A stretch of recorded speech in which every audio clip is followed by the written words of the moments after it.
So we have an extremely interesting discussion today. I'm very, very excited to have Des Traynor with me, the co-founder of Intercom. He is a product thinker who has shaped how tens of thousands of companies talk to their customers, including one of my companies, where we've been a customer of Intercom since the early days, before AI hit. Right.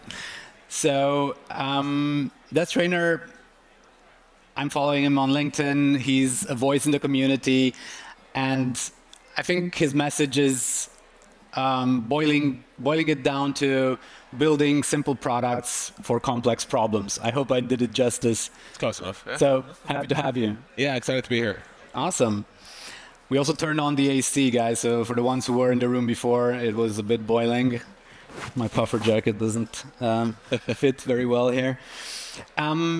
So I pulled ChatGPT up and asked it to give me some current numbers on Intercom. Okay. So Test. let's see how well it did. It gave me 350 million in revenue. I can't comment on that one. Okay. I can tell you that Fin has gone from 0 to 50 million in less than 2 years. But the total we don't report a top line. We're not a public company yet, so Yeah. Okay. I'm gonna push on a few things. Okay, So of course, let's of see course. how open you are. Right. That's what I'm here for. Yeah. That's what we're here for. So maybe for everybody who doesn't know Intercom, what is Intercom? We're a customer communication platform. So we are how internet businesses talk to their customers. So if you've ever been on a website and you've seen a little chat thing at the bottom right-hand corner, historically that has been Intercom. We have a lot of copycats now, but historically that has usually been Intercom. And then since 2022, and this is what the story is about, we've realized that AI is clearly going to do the majority of customer service in the future, if not already. So we really had a ticking clock of be the company that destroys Intercom or be destroyed by a different company. So that's really what we had to do. So these days, I would say we're an AI agent that does customer service, but we still obviously have this platform as well. Yeah, so we want to frame this discussion around if and how to rebuild your company in the age of AI.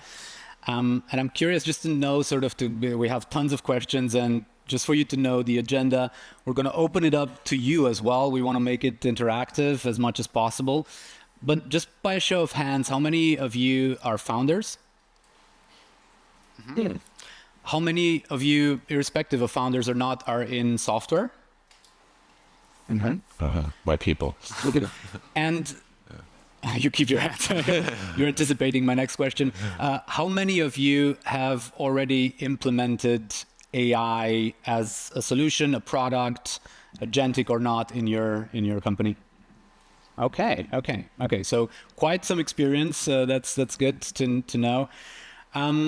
So I know you built the first iteration of Fin, the Intercom AI agent, on OpenAI's API. Yeah. But I also know that you switched to Anthropic last year, correct? Yeah. So what's your switching trigger? Yeah. The easiest way to answer this question is to kind of talk about what we look for in an LLM. Because more recently, we've actually been switching out pieces of Fin for our own post-trained models that we've been building ourselves as well. Ultimately, our job is to resolve customer support queries. So we have a pretty clear eval, right, or like evaluation, a way of testing if the AI works. So for us, we have this pretty rigorous torture test, which I suggest you all do if you're building AI. We have about 1,000 scenarios where you've got like a customer problem, a set of accompanying material that may or may not answer that problem, which is usually what you have in your what we call a RAG system, retrieval augmented generation. And then we've got like the best possible human answer. So if like God's own CS agent or customer support agent came down and wrote an answer, what could it be? Then we've got what's the current version of Fin saying, and then what is the release candidate, the thing we're evaluating. And for any given scenario, so for us to evaluate a new model, like if ChatGPT 5.1 drops tomorrow, or like GPT 5.1 drops, it's not for free for us to go and evaluate it. It takes about a week because we have to basically run this simulation and then eyeball like the differences between, and like, so obviously you can use AI to evaluate a lot of these scorings and say, hey, I got this one wrong all of a sudden, I got that one right. But when it gets something right, like if it performs higher, it's not enough for us to say, great, it performs better, ship it.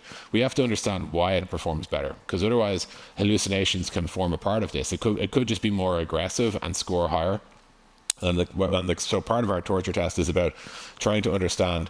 We're trying to tempt it to hallucinate and see if it will, if you know what I mean, right?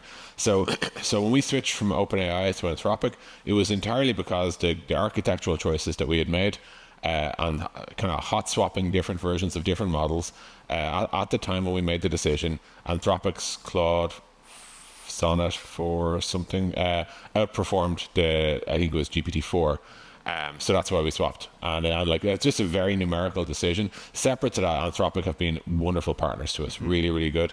And then, but I will say, like we still have a healthy relationship with OpenAI. We use them for our voice product, so Fin can also handle phone calls, and there's a speech element that we use from OpenAI. And then on top of that, we're also building our own models too.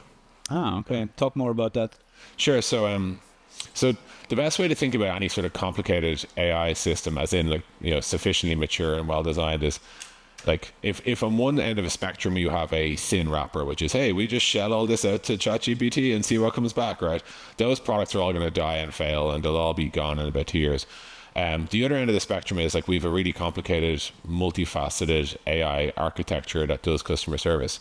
So to give you an example, Fin top line Fin is about 27 different components, right? Think of it like an engine and 27 different pieces. A lot of people, if you don't work in customer service, you might not get this, but like people, if you don't work in customer service, you probably think a customer service conversation starts with, hi, my name is Des, my account number is 113, I have a question about this invoice. That's not what you get. What you get is, hello, is this thing on? Is somebody there? And obviously that's not a solvable problem, right? Like, so the first part of Fin is what we call like a phatic reply engine, phatic PHATIC, and it just basically, it's there for having chat. It will say things like, hi, I'm here. Let me know what you were worried about. And then we move into like what we call a question extraction. Like, so people won't give you a clean question. They'll say, this is broken, or this is bullshit. And you're like, what's broken? So you have to like work out what's an answerable version. Like how do you get this question in a format that they've said enough to, and then oftentimes in modern human behavior we see, which is changing, is that once people realize they're talking to a bot, their brain just drops out of their head and they go, payments, query, salary, and like they don't like, and like for our voice product, one of the things we've realized is that we have to tell people, look, we know we're a robot, but just speak to us like we're a human. It'll work way better, right? Because when people's immediate reaction is to go into this like stupid sort of keyword mode where they just say 2 or 3 words thinking that will trigger the bot. So anyway, the next part is question abstraction. Now, to get back to your question, there's like 27 of these, right? There's abstraction, like as in what's the highest level version of this question we can answer. There's like escalation, should we hand this over to a human? There's, is there a task involved? Should we be pinging APIs? Every single one of these things is paired directly with a language model. So sometimes it's a small language model, sometimes it's a large, sometimes it's one of our own. But we've been replacing pieces of the system with our own, which we've been basically post-training modern open source models based on like 10 years of customer service data that we have. Like, so we've been like, we've been looking at this space for quite a while. And, the reason we have such an edge is just because we actually deeply understand what it is to do customer service, and we've the data and we've the evaluation framework to get the thing working as well as we can. Ultimately, what we care about is like all of the AI you all deploy, you only ever really have 2 questions. How much work can it do and how well can it do it? That's all you should ever think about AI. So we care about resolution rate, and we care about kind of what we call customer experience score. Like yes, you answered the question, but did you answer it as well as you could have? That's the other question. That's the other side of it. That's all we optimize for. So interesting resolution rate. You correct me if I'm wrong. I found this quotation. You cite that around 51% average resolution out of the box, and up to 86% at the high end. Yeah. So I will correct you. So today it's 65%. That's probably just, again, that's ChatGPT being a little bit out of date. So when we launched Fin, it was 24%. Mm-hmm. And at the time we thought that was like crazy, right? 24%. It's going to do a quarter of your work. This thing is going to be insane. And people are like, only 24? Now it's like 65%. What that really practically means is if you deploy Fin in 30 days time, on average, you will get a 65% resolution rate, right? And that's like, and we offer like $1 million guarantee against certain scenarios if you want to put us up against other competitors. We're very confident in that figure. Now, what was your question? Yeah, I'm very curious where the numbers drop.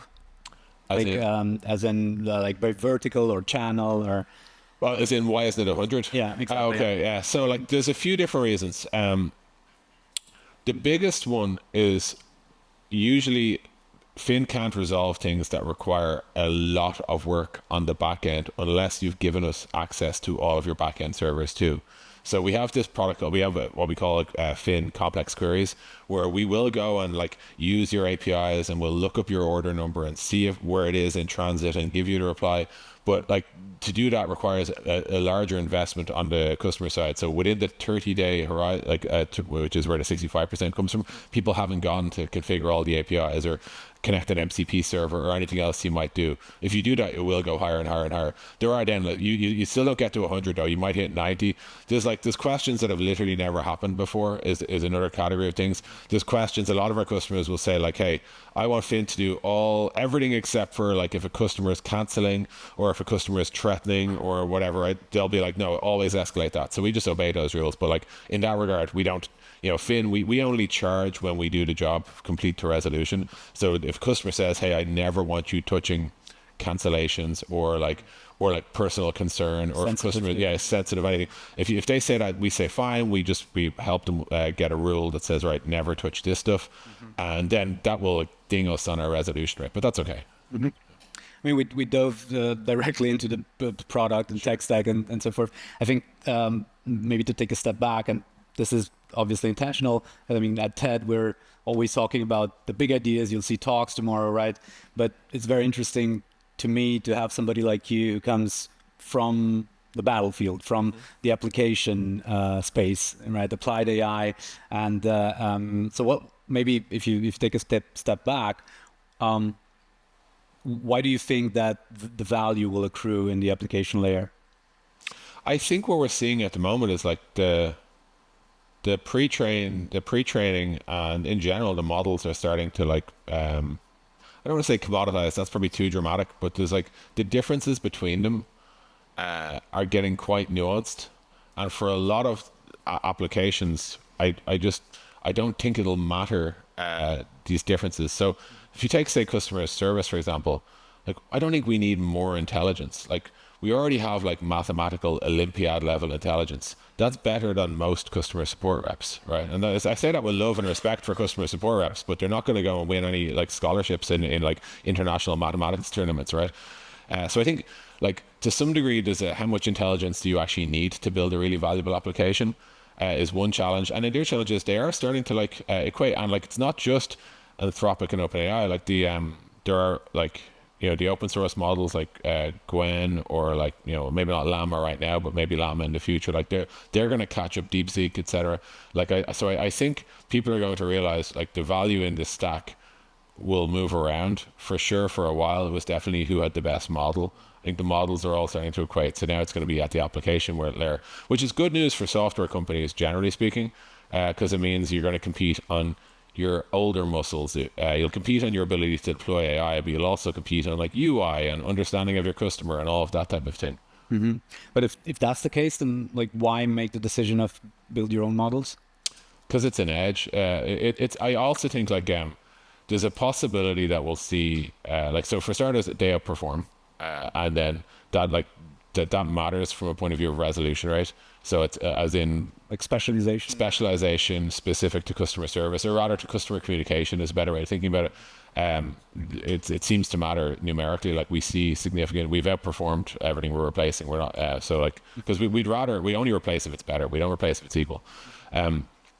So that's one reason. The second reason is I think that skill set's going to be really important in the future, because we don't know, but it's possible that like to build the optimal architecture in the same way like that the Apple iPhone is both software and hardware, and now they're making their own chips and they're making their own chargers and everything. It's possible a fully verticalized solution actually might be the optimal end state, in which case you would definitely want the skills of like working with the models as well. So I think it's both a muscle I think we should grow for where we are. It's also just a better technology. There are some other improvements in latency and cost as well. Yeah. Yeah. And we'll get into cost and the economics of it. I think that's super interesting for everyone. But before that, like obviously you believe fully in this, and you made this bold choice. I mean, Intercom was already at a unicorn valuation at the moment where you decided, okay, we're going to shift and focus on AI. And I'm curious from an organizational perspective, right? You, I think, reported that you cut non-AI projects and put 100 million behind AI. So tell us a bit more about that decision. And what happened was, we all remember where we were the first time we used ChatGPT, right? It was like, November 29th, 2022. I was at home and I got a ping of like, hey, you should look at this. And of course, when you were first playing with it, you didn't really know what you were doing. So you just kind of asked questions that you probably could have asked Google. But then very quickly I asked it something like, I asked it an actual Intercom support question, like, how do you install Intercom on an iOS app? And it answered it like that. And I was like, oh shit. So Fergal, who's our chief AI officer, well, he wasn't our chief AI officer then, but he is now. What was he before? I think he was director of AI. The years have been kind to him. It's a good time to work in AI. I think he was director of AI. Anyway, he was like, I think you need to look at this. I rang our CEO, Owen, who was based in San Francisco, and I was like, yo, I think you need to look at this. And then we all kind of looked at it, and it was just really, really obvious. Like, it was very obvious that this had broken through some previous walls. Like, we had AI products in Intercom before, and they kind of worked, but they were a nightmare to set up. They were very costly to deploy. They didn't work as well as this thing did. And when we realized this, out of the box, this thing can chat. It can do basic fact finding. It can answer questions. That was kind of enough for us to say, well, we should start building something against this. So we released our first features just in the inbox on the old Intercom platform, like in 6 weeks later, and it kind of went super viral, and everyone was like, oh my God, like maybe AI will come for all of our jobs. Separately, we'd already started working on Fin because we'd been given private access to GPT-4. So once we were looking at this, the performance of GPT-4, again, only at its 25% performance rate at the time, that was when our CEO was just like, look, we have to go, this is an all-in moment, and it's all in for us. Like, the way I phrase it a lot is, if there's a tiger chasing you and you run to the edge of a cliff and jump off the cliff, was that bravery, or was that just protecting yourself and like life preservation, right? It doesn't really matter. The main point is, so I think people look back and, oh, you guys are really astute, you called it. And I'm like, I don't think there was an alternative path for Intercom long term. I think AI is going to do customer service. If we didn't become the company that killed Intercom, somebody else would. So it was a kind of an all-in moment where you're just kind of like, well, are we going to try and like fight for this, or are we going to like let it kill us in slow motion? And it would have been slow motion. Like, there are a lot of companies, perhaps some of you are in this state where like they kind of hedge their bets. They try to dabble in AI, maybe a little Copilot or a sparkly button, and you're like, all right, we're done. Maybe you change your homepage to say AI first or whatever, and then you're happy. Like, that to me is like the dying in slow motion version, right? There are like, because I think we were in such a target rich environment, like everyone was saying AI customer service will be the first thing to happen. Sam Altman said it like 5 times. So of course, all around us, all of the hacker kids of San Francisco were starting new startups to go and do AI customer service. So, all right, we were like, well, I guess we have to go to war, and we have to do it, unfortunately, with a bunch of like 20-year-old hackers, which are like a phenomenal thing to fight against, because they're going to work 9 days, as I said, 9 days a week, 7 days a week, 9 to 9, all that shit, right? Yeah. Like, so we were like, okay, we have to go all in. So the thing you have as a larger company is obviously, resources, money, people, customers, etc. So. Yeah, but you still have more processes. How many employees were? At the time, we were probably 1,000 employees. 1,000. Yeah, no, so we had to rip it all up. Yeah, so what did you rip off? Like, what did you cut? I mean, the biggest thing we had to change was how we build software. I think this is, advice for anyone out there who's like in the middle of this change. Our previous company, Intercom, was really good at building software. We were kind of famous for it almost, right? Our product management, like, how we ran, our cycles, our 6-week sprints, frequent release rates. Like, we were like brilliant at just producing a lot of software fast. And And I think AI just totally invalidates that. Sure, you might move fast, but the challenge with AI is the probabilism, right? You build things and you don't know if they're going to work. And I think a lot of people, so the way we solved that was we said, hey, the first thing we do in every single project is prove to ourselves that the AI can do whatever it is reliably. Can it answer phone calls reliably? Can it execute tasks? Can it issue refunds? Can it escalate reliably, right? And that's why our system is broken down into all these subcomponents, so that you can get you can chain together a lot of extremely reliable components versus having one big call, right? So reliability is your first concern, because otherwise, and by the way, there's a lot of popular AI products in this category. Otherwise, you end up building something that has a brilliant demo, gorgeous demo, beautiful, right? But it just doesn't work in reality. And like, that's a real problem for like a lot of AI companies, is that take Apple Intelligence, right? We were first promised it in June 2024. We're now talking about 2026. And ultimately what they're saying is, what we showed you was stuff that we thought we could build. It turns out we can't, right? And this presents you a problem, which is like a marketing overhang. You get really excited about all the cool shit you're going to do. There's only one problem. You can't do it, right? And that's a real issue for a lot of AI companies. And so our attitude to solving that was to say, we incubate everything in the AI lab, and we don't even tell people that we can, hey, it turns out we can reliably do X or Y, until we're sure, until we have a really proper evaluation that says, yes, 100 times out of 100, this thing will work. It won't mess up, or 99.5 times, or whatever the acceptable threshold is. And then we build a product around it. So what that has resulted in terms of ripping things up, has been like, all of our previous way in which you build software, talk to the customers, start with an understanding of the problem, talk to the designer, work out the solution. Execution was the last thing to happen, because we were never like, ooh, I wonder will we be able to build this. Now it's almost back to front. The last thing to happen is the AI group says, okay, we can definitely reliably build blah. And then the product manager goes, okay, now I need to work out how we use that. And then the designer is somewhere downstream of that. So everyone has been like, in some ways disempowered and like flipped in their roles and things, and like that has been painful and messy. And then we've had to do lots of reorgs around this as well, because we're building all new software. We've had to like change. Like, we used to have like a very simple concept of like teams own bits of the product. The nature of AI is it's all like subterranean, right? Like, if you think of like an iceberg, you might see the little chat box where Fin is, but like all of the like 3 years of work is all beneath the surface, and no one will ever see. And also all of the improvements we make are also down there too, right? So people don't even know what's improving along the way. So all of this translates into changing how we market, changing how we sell. We've had to change every actual aspect of the business because of AI. So how much of the organization, the personnel side of things, like how much did that change? I think a lot of folks were like not down with the transitions that we were going through, so they opted out. But before any of this AI stuff, we'd already, because of ZERP and the like post-COVID rush, we'd already had to do layoffs, so we were already kind of down a bit anyway. But I think a lot of people, if you really wanted to work in the old world, like, we weren't going to be the company. So you gave them a way out? Oh yeah, well yeah. I mean, there's always a way out. The doors are always open. That's the nature of employment. Yeah, and then like the other things we have to change is like, how we market and how we sell are probably two other substantial changes, because marketing AI is different because, one, everyone's lying, right? This is a problem. Like, everyone's like the number one blah, blah, blah, right? So you need to be able to prove things in a really like clear and clean way, which usually looks like customer testimonials or examples or live demos or whatever, but just show, don't say is a very much important.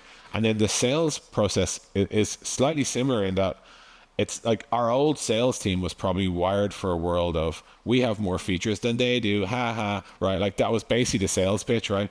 Now, like, it's not about features, it's about whose product works the best in a live environment for this customer's data, for this customer's customer support queries.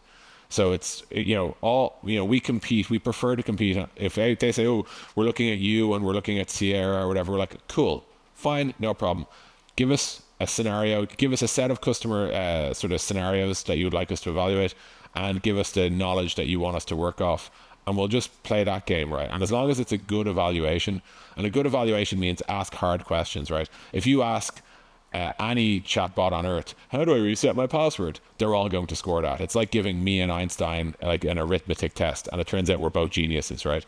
You have to actually ask hard questions, which will be things like tempt for hallucination, or things that are knowable but only barely, things that require sourcing different inferences from different documents and all that sort of stuff. That's where you prove the good AI versus bad AI. So as long as they do that, we welcome the interrogation, because we know we'll probably win. But again, that's an entirely different sales motion than look at our feature grid, look at our UI, we win. That was the old world. That world's not here anymore. Mm-hmm. And I'm curious, you mentioned Sierra. There's a bunch of companies that sort of start going at this problem from an AI first sort of perspective. Where do you see the threat there? It's like there's lots of different angles to the space.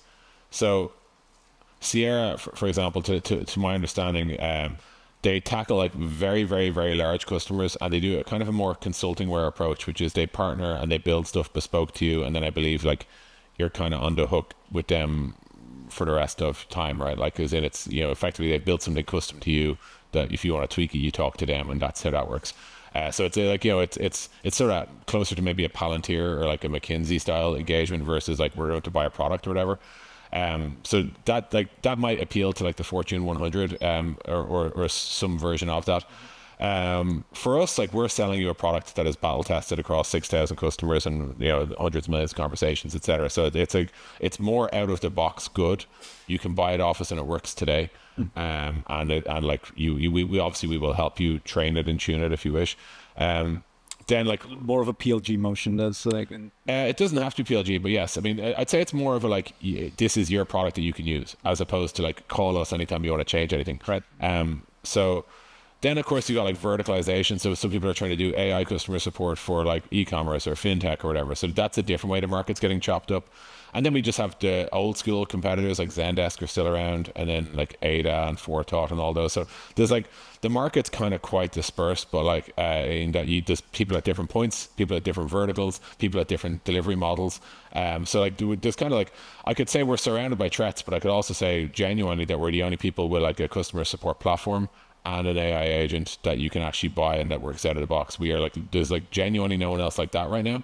I'm sure that will change though. Like these, software is moving fast right now. What's the adoption rate across your, because you started with a customer base, and we switched to Fin, to using Fin. Yeah.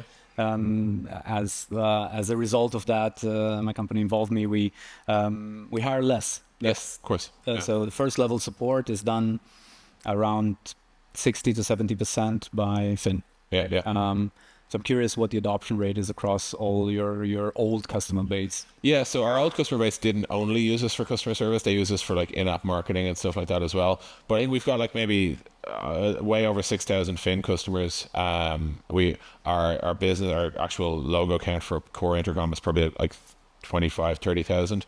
So I'd say maybe like somewhere between a quarter and a fifth. But that's not surprising either, because like startups, like if it's like you and me starting a startup, we don't need Fin yet. Like the scale of our customer service isn't the issue.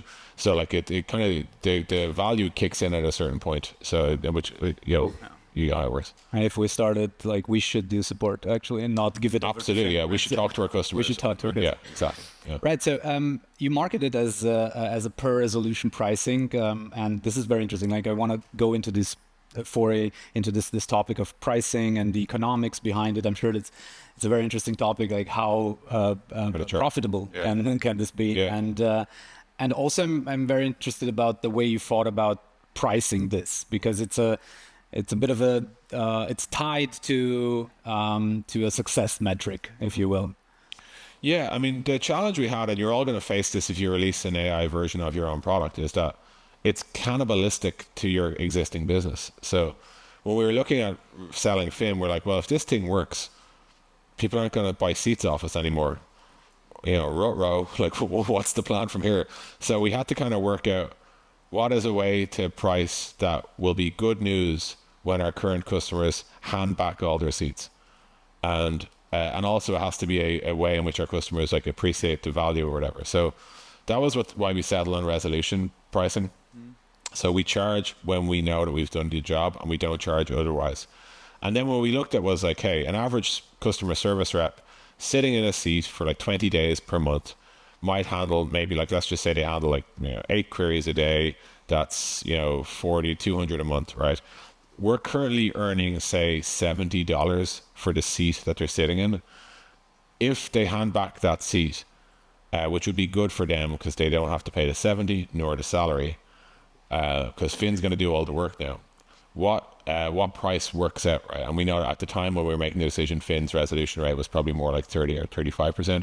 So that was ultimately what guided us towards realizing, right, we can charge per resolution, and 99 cent for the vast majority of the world is a lot cheaper than what they're currently paying per resolution. There are some edge cases where it is not cheaper, believe it or not, but they're typically on the edge. So that was the initial thinking. The other side of this was when we initially released Fin, we were losing money per answer. So it was costing us, I don't know if you remember, but when AI started, it was extremely expensive to buy a token of any sort, right? But as time went on, prices came down. Also, our efficiency got a lot higher, like we were burning less tokens to get to the same conclusion. So our margin for Fin we're pretty happy with now. It's not quite where the seats margin was, but it's in the order of magnitude for sure. So we're pretty happy with where that's at.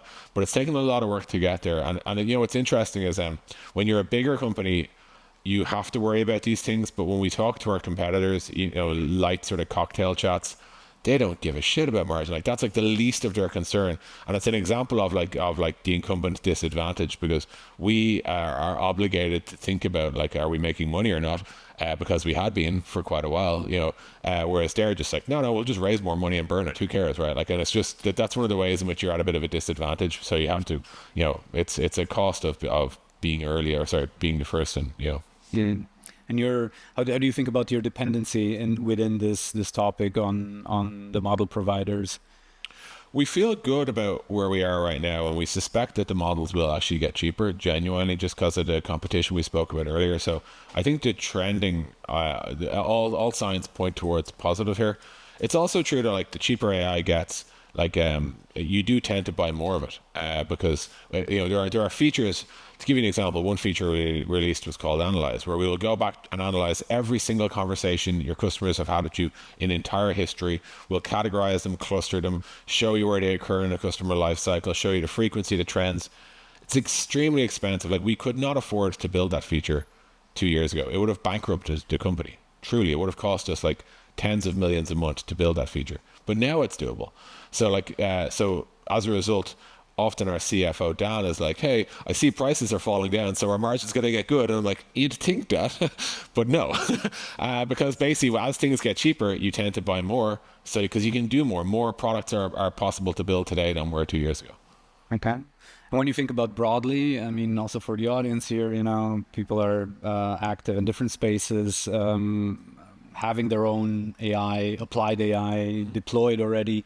Do you think this is the pricing for the AI age, the sort of success-based pricing? I don't know if it applies everywhere, because like there are creativity tools where there's no definition of right. The nice thing about customer service is we can all look at a thing and be like, yes, that's the right answer to that question. So like, it's a pretty objective, yes, Fin did its job type measure. If I said to you like in Figma, render me a homepage of a car website, there's no right or wrong answer. So it's hard to say people will struggle to score if that was correct or not and how much they pay for it. The other side is there's a lot of untargeted usage. Like, so you might play with an art program like Mid-Journey or something like that and say like, oh, render me like 11 pictures of a cat dancing or something like that, right? It's hard to put a price on what that would be, like, as in you can't necessarily apply outcome-based outcome-based pricing to that. Some of these businesses, I think what we'll see in a lot of consumer use cases and some business use cases where, frankly, it's harder to say what good looks like. I think what you'll see is people will effectively sell you tokens with a little bit of markup on it, but they'll probably hide that through the form of some sort of like power bar or like credits or something like that. And that will give them a degree of freedom to make the thing cheaper on the back end while still keeping a consistent face to you in terms of your pricing. So and I've seen a bit of that happen already. So I think different people have to work it out. But I would say if your product does clearly deliver an outcome, I think you should use outcome-based pricing because I think it's a very easy sell to your customers. We very rarely, once we demonstrate the actual outcomes, people go, so you only charge if you do that and you don't charge if you don't.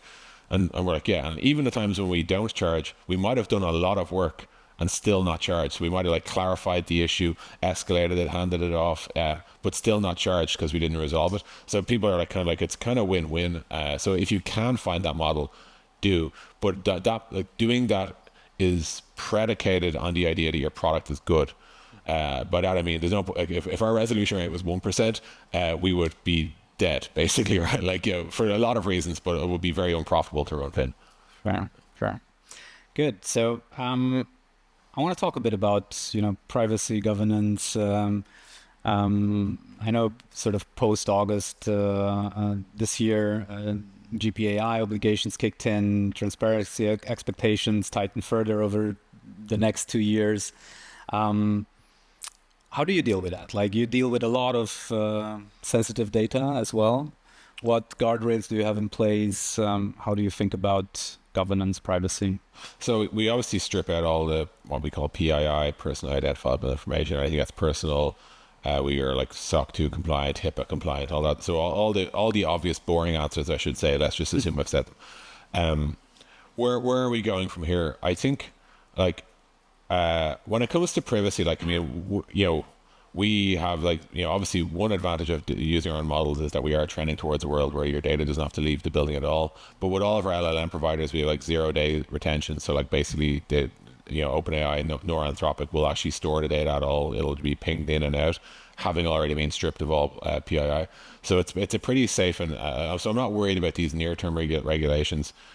We certainly, we welcome the interrogation from our customers because like our story is as strong as it could be from their point of view. Like, we're multi-region, you can keep all your data in Europe, all the stuff people care about, we already do.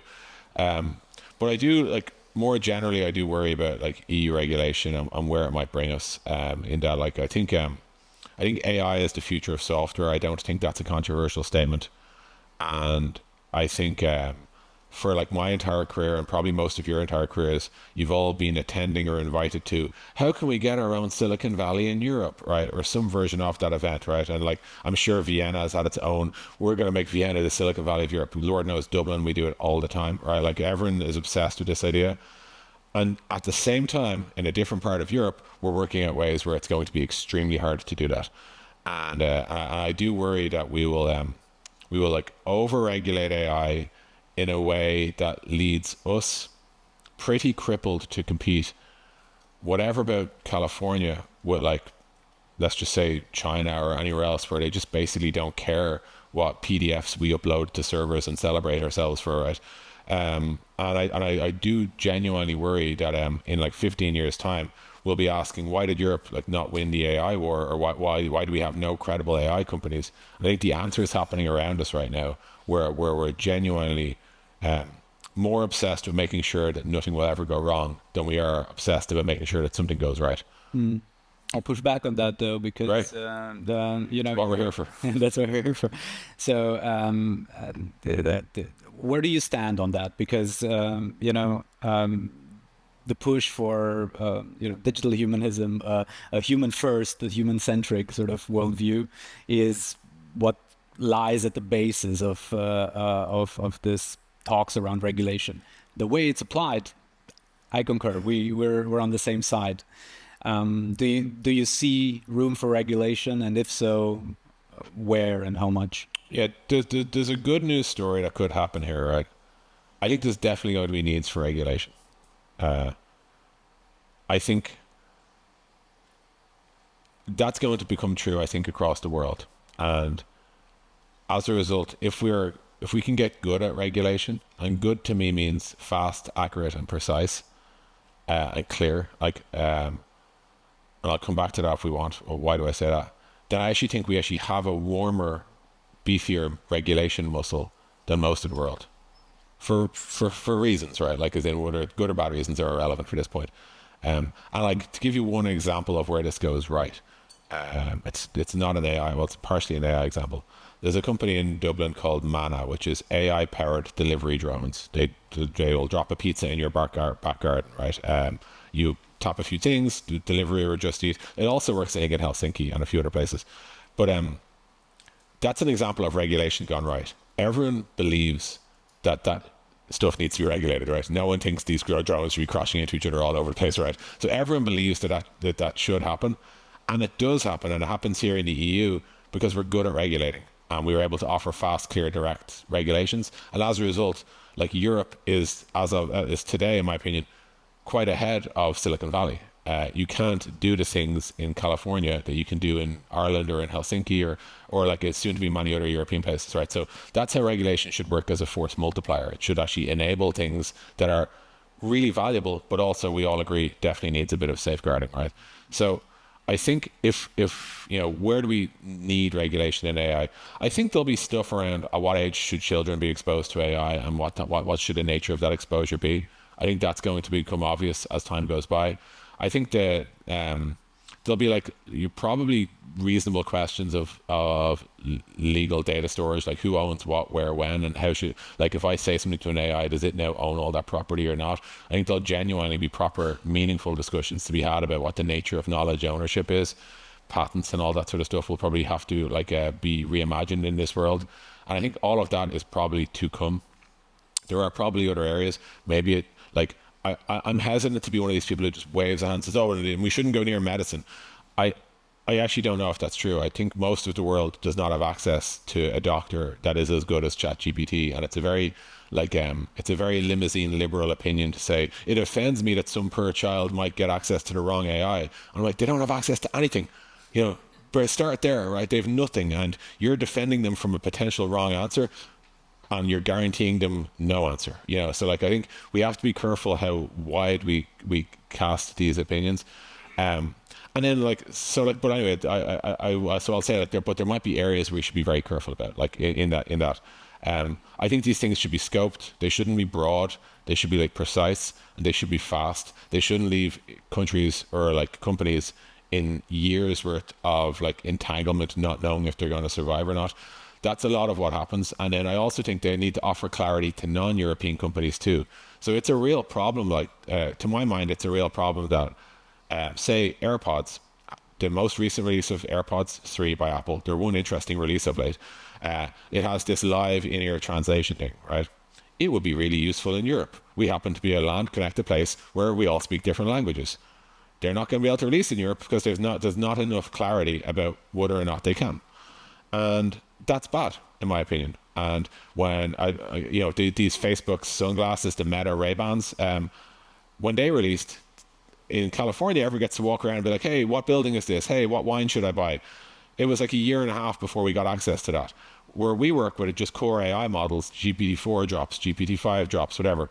OpenAI are guys, we want to give you this model, we just don't know if we actually can. And you could argue, and people have argued, some of that is them just playing tough with the regulator and saying we're going to hold this again. Maybe that's the case, but no one wins here. And so I really do worry that when we cast these wide nets, you're just going to make it not worth a company's while to try and operate in Europe. And then we're going to be robbed of the best of the models, robbed of the best of the technology, and somehow feeling smug about it too. And it's just not a great outcome. Okay, let's say on the topic of Europe. I mean, we're in Europe. It's the European TED on AI. Where do you see Europe? But maybe let's widen the net and say anything besides North America.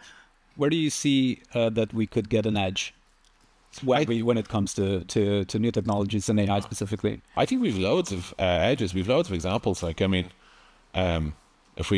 I'll remind everyone that Europe is a continent, and as a result, Great Britain is in Europe. It's just not in the EU. Let me say that because I'm gonna mention some British companies who I'm not British, I'm Irish, just in case you get confused there as well. But that's actually more necessary in America than it is here for what it's worth. But okay, let me think. Right, so Europe has been really good at building, I think, stunning UI. We've great creativity, we've great aesthetic taste. A lot of the software Europe produces is gorgeous, really world class. And in fact, a lot of the best looking, highest quality consumer apps that come out of Silicon Valley were actually designed by Europeans who just moved over there for funding reasons. Right? So there's loads of reasons to be positive about the executional capability of Europe, right? And then if I was to say, like, let's name some shit hot AI startups, and we'll find out if they're European or not. Lovable. Has anyone heard of Lovable? 0 to 4 billion in like whatever 2 years, right? Where are they from? Not Silicon Valley, right? They're from Sweden, I believe, right? Synthesia, right? This AI powered avatars. Where are they based? Well, it's two Finnish guys, I think they're Finnish, Victor and doesn't matter, but they're actually based in Europe, right? In London, right? The best note-taking AI app in the world, in my opinion, is what is called Granola. It's built out of London, right? The best, say, sales agent for having conversations is one called 11x, London. The best sort of email power tool is one called Fixer, London, right? And the best, say, photo editing app based on AI, Photo Room, Paris. I could keep going, right? But like, just maybe you'll just take it as a word. We have great AI startups. Let us not cripple them. We have such an immense opportunity to dominate the application layer of AI. We just need to not step on our own feet and make it hard for them. So that's my kind of quick answer. Yeah.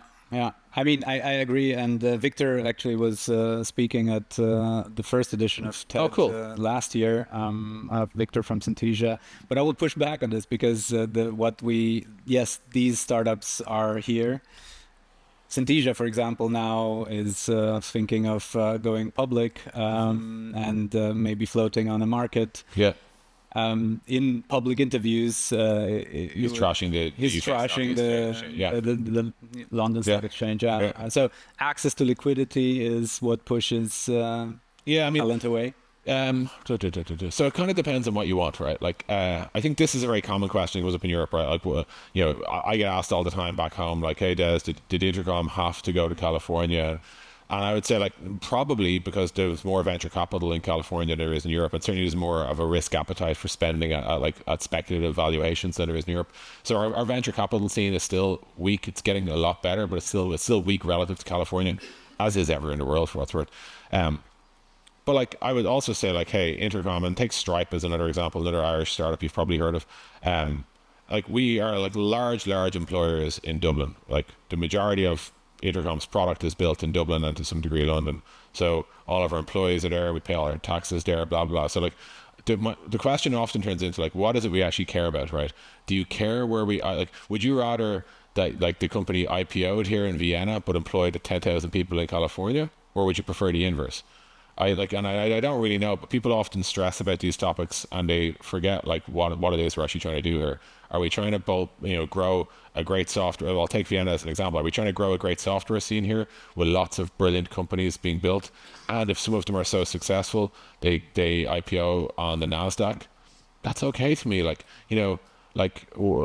2 doors down, the 2 lanes across from where I grew up, there's an actor called Colin Farrell. He went to California, or he went to LA. He became, should he have stayed in Dublin? No. Actors go to Hollywood, bankers go to Wall Street, tech companies go to California. I think that's okay. The question is really, like, are you doing a lot to grow a really powerful software scene where you are, such that, yes, maybe you go and you'll still raise money over there because you get access to Mark Andreessen or Mike Moritz or some of these famous investors. And obviously selling to America is a huge thing you have to do anyway. It's a very, very big, rich market. So you'll probably open an office. Synthesia, you probably have a New York and SF office at this stage. Like, that's a thing you have to do too. So it comes down to, what are you actually trying to optimize for? From my point of view, I would love it if just an insanely valuable software scene was the dominant thing of most European cities. I think that would be great. Awesome. So I want to open the stage to the audience before that quick fire round. Yeah. One AI feature you regret shipping and why? I'd say just as a few. Before we had such rigor, we built things and shipped them that were like, ultimately they worked, but they were just too much of a pain in the ass to set up. And I think so we kind of got the ROI calculation wrong. One example would be our previous product was called Resolution Bot, where you had to do a lot of individual training. Yeah. And we replaced it obviously with Fin, but that's an example. There's been a few other ones like where we didn't lean hard, and some mistakes were because we didn't believe in AI enough, and some mistakes were because we believed in it too much. There's a kind of a Goldilocks type thing of like, how much AI should you try and shoot for? Okay, the top 3 things that people who think about reshaping their organization, their product for the age of AI. Top 3. Yeah. I think the first one I'd say is just, you have to go too far to go far enough in AI. So I think the biggest mistake I see people make is they take a really lightweight approach to trying to get the visuals of AI. They might change their homepage and add a little tiny feature somewhere and celebrate. That's nowhere near far enough. The question you have to ask yourself is, if I started this company today and was taking an AI native approach to what it is we do, what would that company look like? And you have to build that company knowing that it's going to be extremely painful to your current company. If it's not painful, you're not doing it right.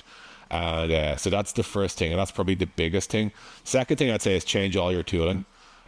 You're probably using a load of old school crap software, and there will be AI versions of everything coming, and you should adopt them because they will change the entire topology or makeup of your workforce. Because it turns out, like, if you buy Fin, you don't need to have as many support people, but you need different types of support people with different skills. If you buy AI for marketing, you'll need different types of marketers. This is how you ultimately become a company of the future, as opposed to a company looking into the past, right?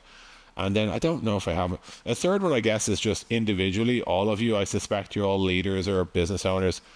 You have to get genuinely really good at AI. Like, and that means learning how to prompt properly, being as good as like the cool kids in San Francisco or whatever are, right? AI is like, if you're not good at AI, it's like, have you ever watched your parents use the internet when they're like double clicking on hyperlinks and stuff like that, right? Like, that's going to be you. You will be left behind. Have you ever seen somebody who can't use Google? That's going to be you, right? You have an obligation in your career to get extremely good at prompting. That's terrifying. So, guys, can we have a microphone, please? Okay, I see some hands already popping up. If you could come with a mic. I saw the first hand here. Can you put it up again? Yes. Hi, Robert. I also worked in customer service and technology companies. So 2 questions for you, and they're a little bit related because the first is a question, the second is a provocation. The first question is, so when you think, so you master the chapter of turning your company around, what is coming next to become 10 times as big? And what do you have to do for that? And the second one is, as I have worked in customer service also with technology, they don't only solve problems, they also do cross and upselling and have become actually a very important sales channel from service to sales. I haven't heard a word of that. Maybe you can make a statement on both. Yeah, and actually they are kind of related. You should probably work in Intercom, exactly. Let me explain. Let me do it. So for us, what's the 10x version of us? I think we have perfected our AI skills, or like as close as we can, in the area of customer service. The question for us, and Intercom has a lot of history to being more than just support, but also being a sales channel and a marketing channel. So question for us, like, what will 10x us? I think it'll be evolving from being a customer service agent to being a customer agent and actually owning all customer conversations. And that's why your second point is so related, because if like October 9th in New York City, which is like, I think it's next Thursday or Thursday week, we'll be announcing all of this. So please don't tell anyone in advance. But like, yeah, we're Intercom and Fin specifically is in this transition moment where we realize all of our customers currently use Fin, but they also train Fin to be like, if the customer seems like they'd be open to an upsell, mention one of our new products. Even Fin itself tries to sell Fin to customers, right? It's like, because people say that was a great answer, and Fin goes, "Dude, if you thought it was great, you should try out me." So like, yeah, they're quite related. But ultimately, I think to give you an answer that's more useful to the general public, I think let me just say that AI is a very convergent force, right? What I mean by that is it blends together products that weren't previously blended. So it might seem crazy that your calendar tool could also be your let's just say your HR tool, but you can imagine an AI native calendar tool where you just type in, "I am going on holiday on Monday, the 11th of October," and you hit return, and it blocks out your calendar. It updates your payroll tool. It updates your HR tool. It notifies your boss. Like, with AI, all of this stuff is like so much easier to build. So you should assume that the walls that you have built around your product in your mind are going to collapse and they're going to be eroded, because all of the reasons that these things need to be separate products was all based on like, oh, they need totally different UI. They don't. It's probably all going to be text in the future. Or, oh, there's different people at different skill levels and salary levels that need to use each of these things. I'm not even sure there's going to be people using these things, right? All of the sort of boundary walls are going to collapse. And so for us, moving from support to sales, marketing, support, success, retention, etc., is like an example of those walls collapsing. But I think there's going to be a version of that for all of you. Well, good question. Thanks. Great. Here in the front. Hey, I'm Flora, and I'm one of the co-founder of a AI upskilling platform. So we're providing AI literacy to corporates. Cool. And I have one question. So you told you position yourself as an incumbent, and if you compare to a Decagon or Sierra and something like that, what keeps you up at night at most, beside of they don't have to look at the margins? I mean, I would say the thing that keeps us up most is like market perception is a difficult thing to change. And like the reason I'm sitting in this chair is an example of this, for what's worth, right? Intercom is 15 years old, 14 and a half years old. And people think they know what Intercom is. And when we say, hey, we have the best AI agent, they go, really? And it sounds implausible. Like, it would be like if I told you the people with the best coding agent on the market, it's not Windsurf, it's not Cursor, it's not Devon, it's actually IBM. You're like, what? It doesn't sound correct, right?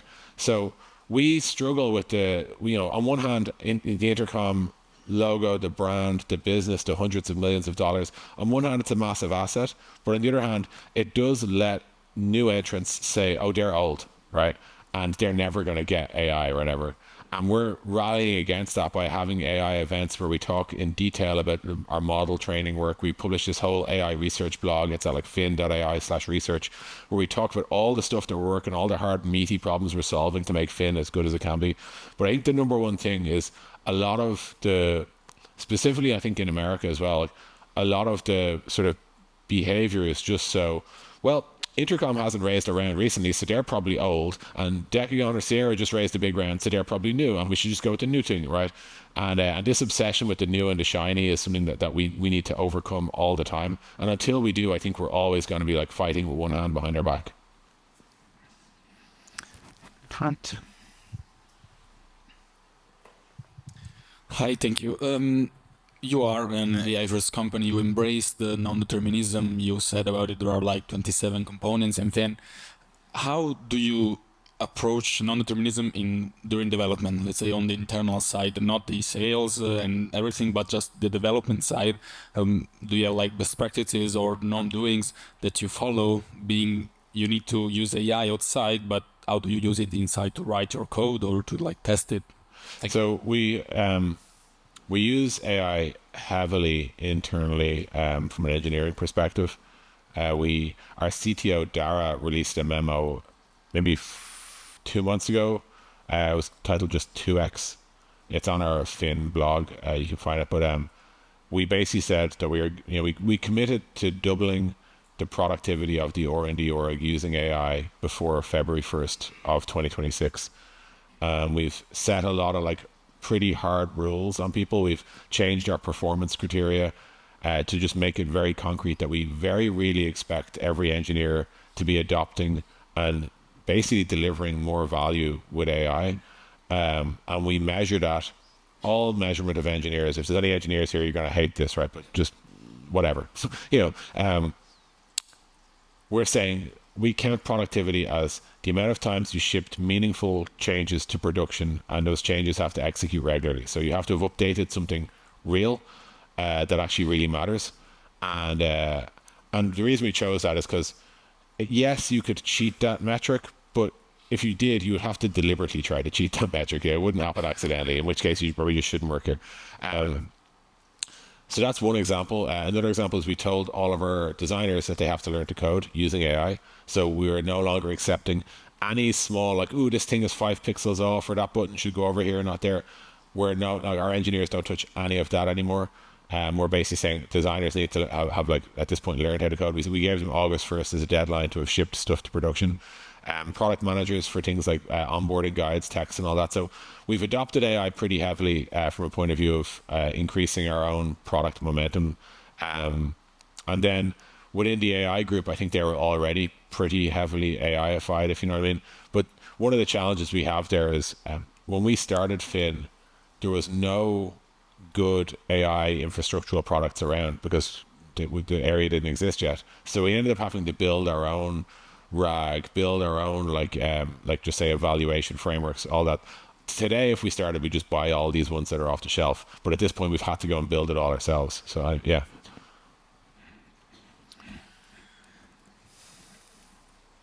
Hi, thank you. I have a question about the impact on companies who buy your product. So what we are seeing is that probably the customer service area where AI is replacing humans the faster. Do you see positive examples? Do you see that companies have a solution, what they do with those people, how they rescale? And do you see your company playing a role on kind of spreading those good examples? So we definitely see good examples. I'll just zoom up a bit. So typically what happens is like a lot of people assume that like company buys Fin and then all of a sudden you get entitled to a meeting called Sync where you get fired or whatever, right? That's not what happens in practice.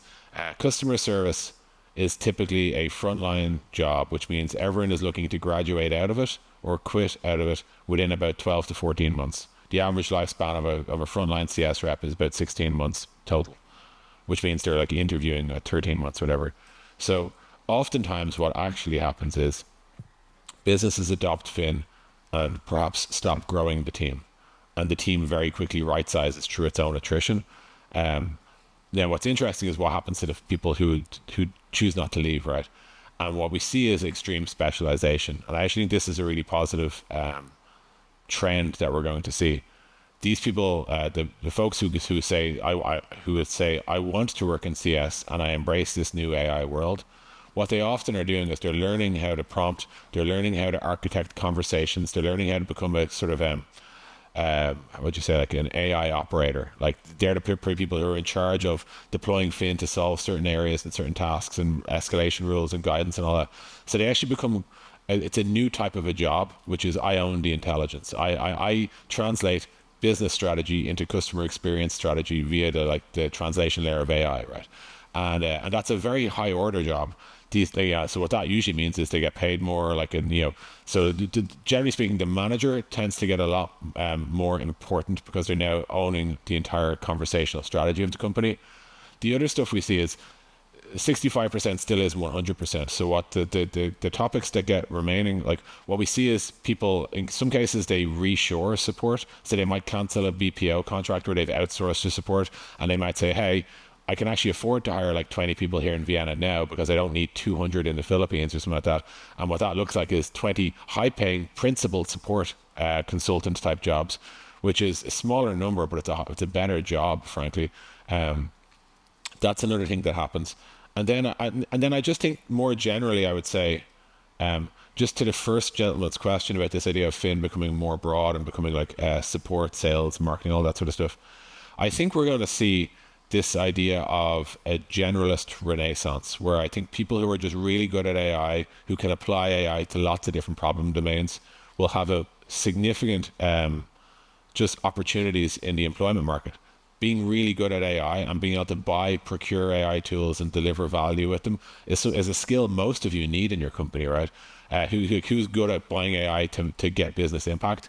And it's interesting that typically, if we're honest, customer support people are usually regarded somewhere down the stack in terms of like versus like product or the C-level or whatever.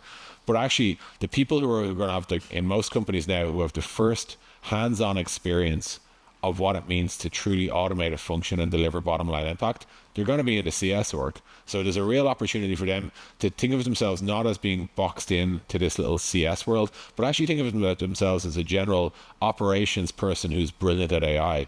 And those types of people are going to have insane career opportunity over the next 10 years as the world turns to AI more and more. Do you have it in the back?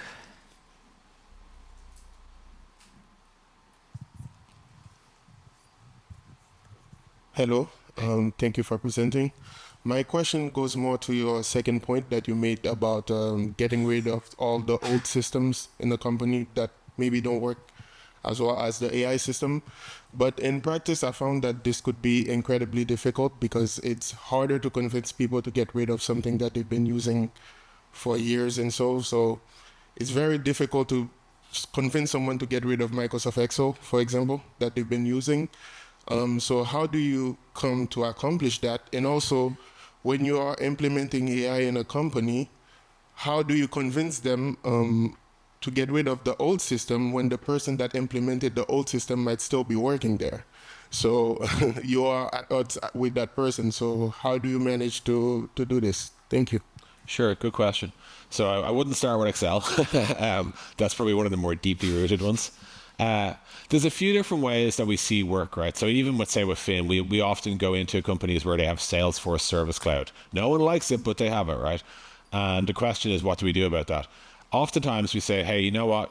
Keep it, we'll work with it. So you put your AI tool in front of the incumbent tool.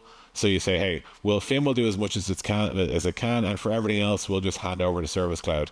So working at are there ways where you can use AI and not have to migrate the existing system as well, but you can use AI up front. So in an Excel example, it might look like, hey, look, some stuff we really need to go to hardcore spreadsheets for, but there's this cool new AI tool for financial forecasting, and it exports to Excel. So we'll use that for all of our forecasts. And if we need to, we can fail over to Excel, right? So trying to find that type of layout, if you like, is one opportunity.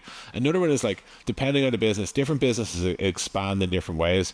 So we have like lots of very, very large companies, Atlassian or Microsoft, whatever, use bits of our product. What we try to say there is like, look, you're not going to use Fin for like Microsoft Windows support, right? We're nowhere near that product. We don't even want to talk to you about that. But every new initiative you kick off, why don't you like look at us for that instead? So rather than trying to tackle the stuff that's really, heavy and mature and like a lot of people depending on, try just tackle the future growth instead and say, hey, from now on, future jobs, future projects will run on this new system, but all the old stuff, we'll leave it as is. So I think like what you're trying to do is ultimately get a foot in the door. What you'll find is genuinely when you show the increase in value, people are then faced with okay, to what degree do we want to cling on to the past? Like there are still companies running file systems servers in their cabinets in the server room, right? Where they're properly not even near the cloud and never going to get there. But in all those companies, when they start a new project, they started in the cloud. They're just stuck with the old shit from like yesteryear. So I think you're trying to either like sit in front of the old tools or capture all the new growth and just leave the old tools where they are. If you have to have a proper rip and replace argument, the best thing to do is to have people treat it like a proper project, resource it properly, look at all the inputs, outputs.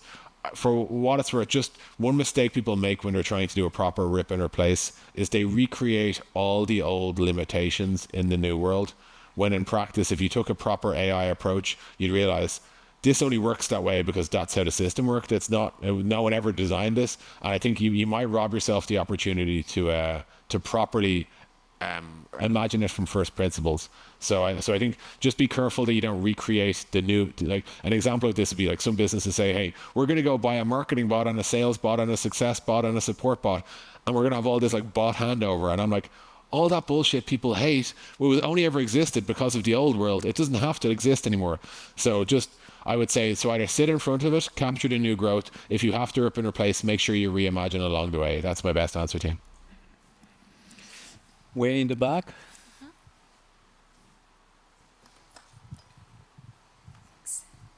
Hi, I'm coming from a legal department. So, of course, we are usually seen as mood killers when it comes to new technology. We're the first one to release a note internally when there is ChatGPT coming and saying, hey guys, please don't use it for internal work, as we don't know yet what's the risk. So for our function, where we also see that there is an acceleration in this, in all companies, when we have top leaders saying, hey, we have to go there, we cannot miss the train, and the nature of our function, same for internal audit or compliance. How do we manage to reinvent ourselves while not losing our counterpower aspect, which is that we are there also to limit risk, ensure that we do not get into trouble, but still are there as enablers. So I'm actually very curious, how did you onboard those functions and how did you reinvent them? Yeah, I think some amount of it's try not to think about it as losing power. Try to think of it as just power reshaping in some sense. So like you might actually genuinely end up having to lose some of your old power, but you might grow some new power.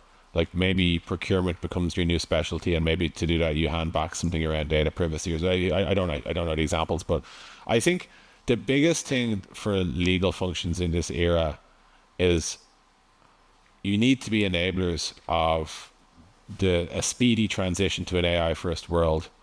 And in that regard, I'm guessing you already have, you should be like looking at like Legora and Harvey and all those tools, right? To see like, hey, what can we do? How can we adapt?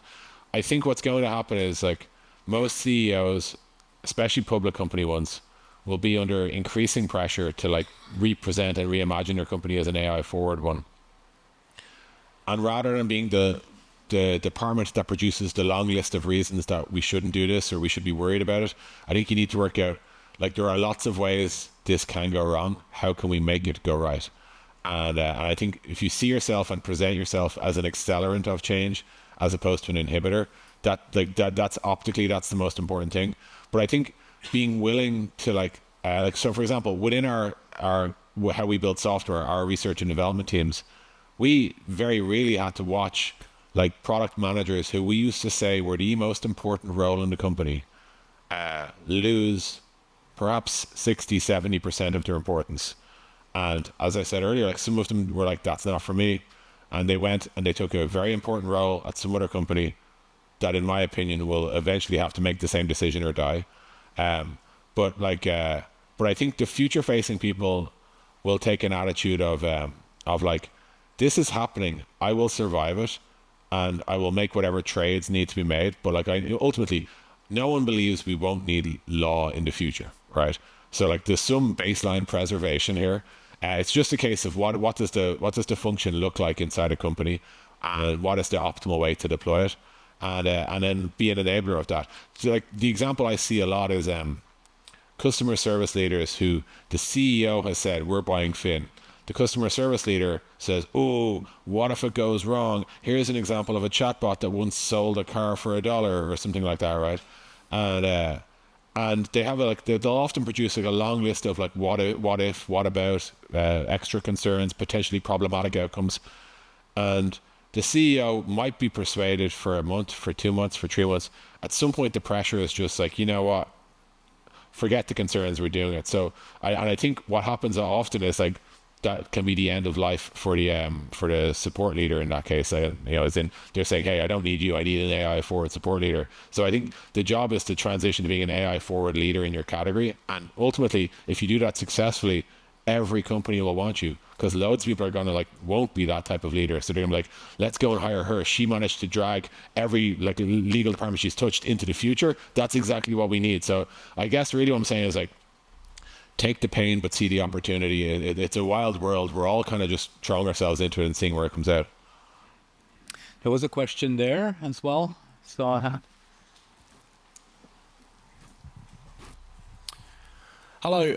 I'd just like to know what conversations and questions you think should be asked internally, especially for companies early on their AI journey, might have limited resources. What questions and conversations so that they have to prioritize the right AI projects internally? Yeah, that's a good question. I think like the way you plan successful AI projects is you say, first of all, you start with a reasonable understanding of what is possible with AI now, right? And some things are possible and some things aren't. Like AI, for example, is not yet a good architect, right? Just to give you one random example, right? Probably not yet a good, I don't know, physician or something like that.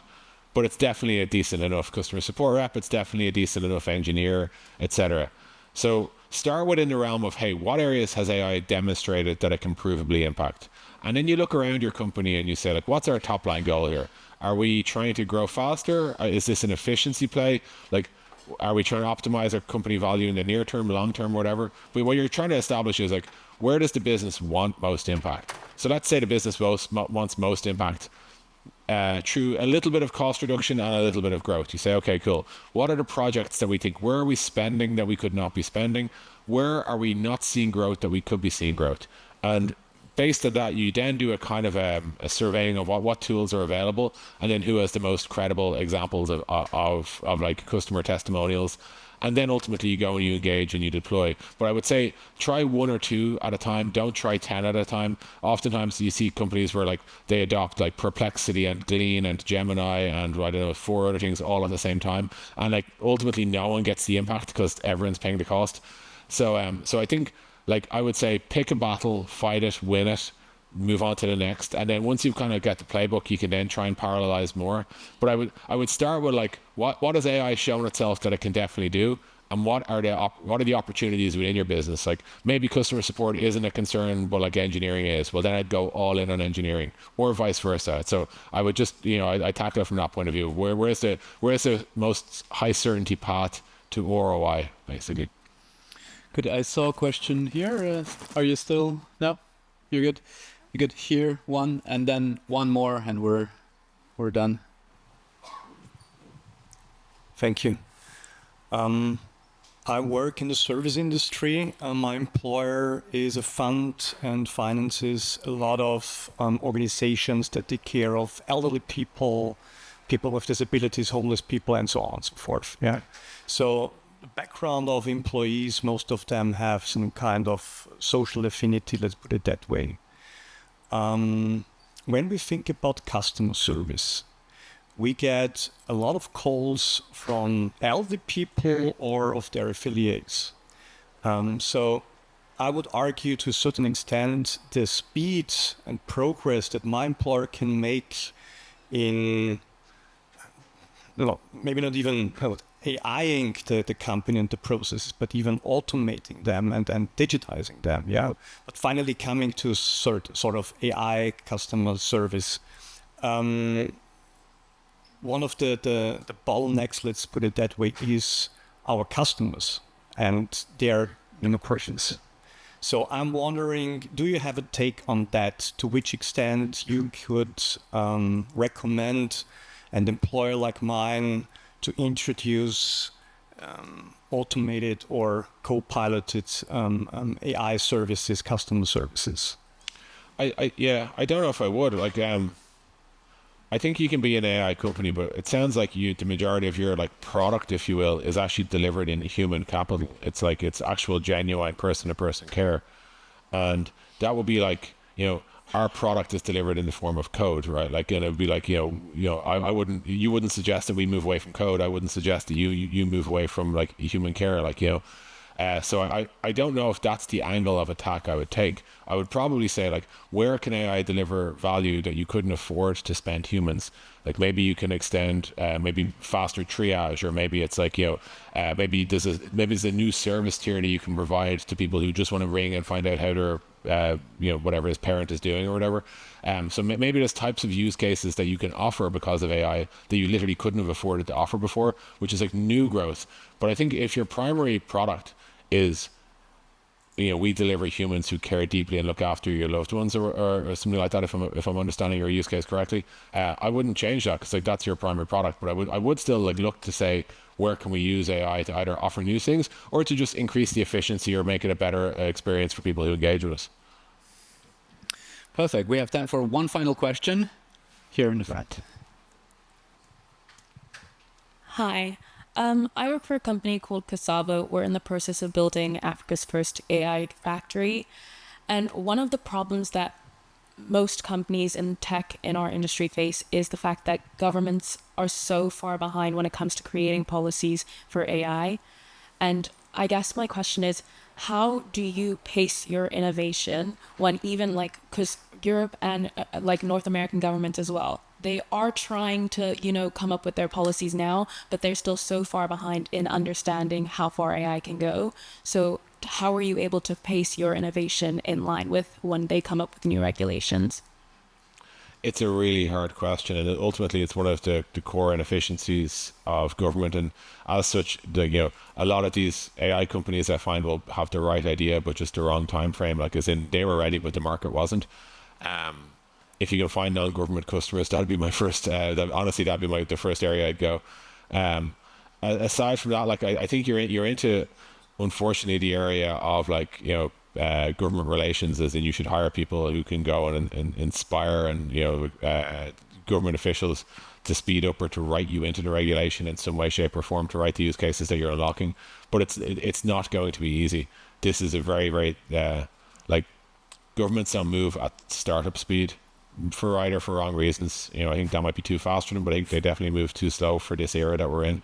And it's quite probable that, like, they won't be ready to buy your product when you're ready to sell it. So I think your option is, you can wait, but, like, obviously that just costs money, and you can keep innovating and just say, like, whenever they're ready to buy, it's time to go. As long as your funding allows you to kind of, like, wait that long, or you can find non-government, you can lobby the government, or you can find non-government customers. But it's a very difficult problem, and like, there's loads of people, loads of industries are facing versions of this, for what it's worth. It's not just you guys. Yeah. Perfect. Now, before we leave, there's one final question from me. You've been now at the forefront of applying AI within a battle-tested product that is out there, used in the hands of thousands, tens of thousands. Over the last years, have you seen a slowdown in the model capabilities? Are we facing a plateau? A plateau? Yeah, I think we're in a near-term plateau for sure. I think it's maybe this is a good thing, because it kind of lets us all kind of catch up and deploy, and a little bit of a breathing zone. But it does feel like that. And that obviously presents challenges for, like, the valuations of a lot of these companies, because like if the state-of-the-art models are plateauing and the open source models are catching up still, and they'll catch up and get to parity with them, that does then question where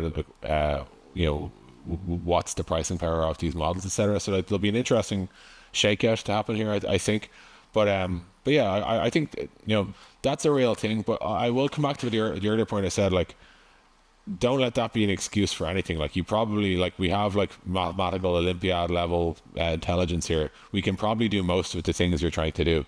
So like, don't, like, it's tempting to be like, turns out the AI stopped, so I can stop. No, that's not true. You probably still have, like, 5 more years of work to just absorb what has already been released. So, like, I think the world is still rife with opportunity for you all to go and take. So don't let the fact that, like, things are slowing down be the limiter. It's not. You still have a lot to do. Thank you for ending on that high note. Cool. Thank you. Cool. Thanks, everyone.